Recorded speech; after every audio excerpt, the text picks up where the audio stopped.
So this is the EURJPY analysis for Wednesday, 22nd of November. Let's have a look what happened with prices previous to today. So we've had a series of lower highs, as you can see in here. Lower highs, symptomatic of a downtrend. And again, we've seen quite a bit of sell side momentum coming to the market. So we're currently operating within a range within the euro yen. The upper end of the range being at 134, lower end of the range being at 131.70.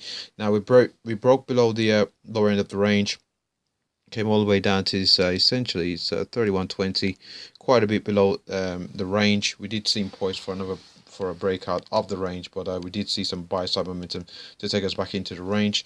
We had a negative reaction to this 400 period moving average. We've had a bit of consolidation, a retest of the bottom end of the range around at 31.70, and more bullish buy side momentum has come into the market.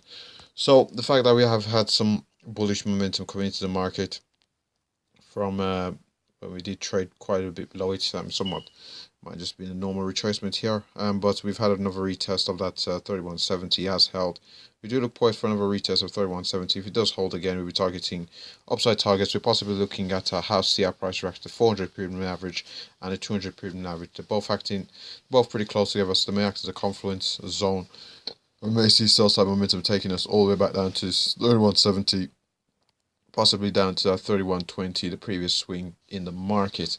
Now, if we do successfully navigate above the 200 and 400 period moving average, we're targeting 32.83, beyond which we'll be targeting 33.45, and also if we do get beyond that, we'll be targeting 134. I don't anticipate prices moving much beyond possibly the 133.45. I would expect that to be the far end of the range. Let's just have a look at potential downside targets if we don't hold the 31.70 on the retest. So, let's just press the wrong. Just bear with me a second here. We are looking to scale this a little bit. There we are. So, to the downside, we've already mentioned the upside target. So if we do navigate, if prices do come in close below the 31.70 and we do invalidate level, again we've mentioned 31.20 is a potential area. We're looking for buy side momentum to come into the market. This previous swing just here, beyond which we're looking for 30.60. Yes, we're looking at 30.60 for another area where we could potentially see some opportunities for buy side momentum to come into the market. So we're just going to have a look at the daily chart before we wrap up here.